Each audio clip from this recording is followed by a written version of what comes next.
नमस्कार बच्चों, मैं रेशमा यादव ब्रिजलाल जिंदल डीएवी स्कूल जाखल से। आज हम कर रहे हैं 9वीं कक्षा की हिंदी की पुस्तक कीर्तिका भाग 1 का तीसरा पाठ रीढ़ की हड्डी, जिसके लेखक हैं जगदीश चंद्र माथुर। कहते हैं वक्त में बहुत परिवर्तन आ चुका है, समाज में नारी का उत्थान हुआ है, किंतु आज भी सामाजिक कुरीतियां पूर्णतः दूर नहीं हो सकी हैं। नारी शोषण आज भी हमारे समाज की ज्वलंत समस्या है। नारी कितनी भी पढ़ी लिखी व सक्षम क्यों ना हो, पुरुष उसे हीन ही समझता है। विवाह के समय नारी के गुणों को आंका जाता है, परिवार की आय को जांचा जाता है तथा दहेज का परोक्ष रूप गुप्त संकेत तो अवश्य ही होता है। इस प्रकार की समस्या को उजागर करता है यह एकांकी रूढ़िवादी मानसिकता पर प्रहार है तथा स्त्रियों का आत्मनिर्भर व साहस की सराहना इसका उद्देश्य है। उमा विवाह के योग्य है। उसके पिता उसके विवाह के लिए उसकी उच्च शिक्षा को छुपाने को विवश हैं। उमा को देखने के लिए एक लड़का आ रहा है। उमा इस सब के विरुद्ध है, किंतु पिता के आग्रह के सम्मुख नतमस्तक हो जाती है। देखिए आगे। उमा लड़की, राम स्वरूप उमा के पिता, प्रेमा उमा की माँ, रतन नौकर, शंकर लड़का जो उमा को देखने आया है, गोपाल प्रसाद शंकर के पिता। प्रेमा और राम स्वरूप आपस में बात करते हैं क्योंकि आज उनकी इकलौती पुत्री उमा को देखने के लिए लड़के वाले आने वाले हैं। प्रेमा राम स्वरूप से कहती है कि उमा मुंह फुलाए पड़ी है। राम स्वरूप प्रेमा से कहते हैं कि वह उमा को समझाए। राम स्वरूप अपने नौकर रतन से कहते हैं कि वह बाजार जाकर मक्खन की टिक्की लेकर आए, मेहमान आने वाले हैं। प्रेमा राम स्वरूप से कहती है उमा के इस व्यवहार का कारण उसकी पढ़ाई लिखाई है, वह क्रीम पाउडर को तो हाथ भी नहीं लगाती। राम स्वरूप प्रेमा से आग्रह करते हैं कि वह आज किसी भी तरीके से उमा को समझाए और लड़के वालों के सामने उसे भेज दे। इतने में दरवाजे पर ठक-ठक होती है। रतन राम स्वरूप से कहता है कि मालिक कोई आया है। राम स्वरूप दरवाजे खोलकर बाहर आते हैं। वह देखते हैं कि गोपाल प्रसाद और शंकर बाहर खड़े हैं। राम स्वरूप गोपाल प्रसाद और शंकर से अंदर चलने का आग्रह करते हैं। राम स्वरूप गोपाल प्रसाद और शंकर को बैठने के लिए कहते हैं।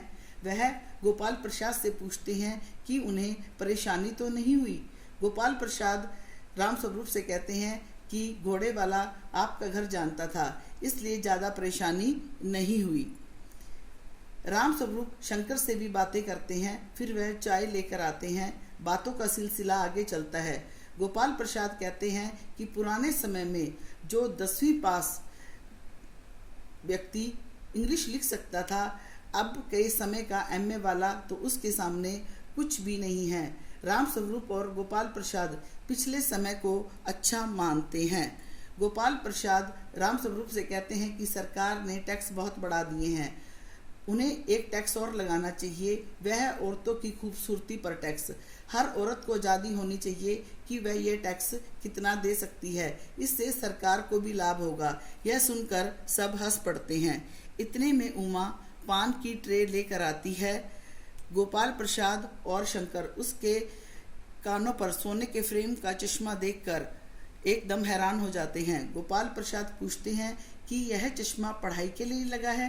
राम स्वरूप झूठ बोल देते हैं। वह कहते हैं नहीं, पिछले हफ्ते इसकी आंखें दुखनी आ गई थी।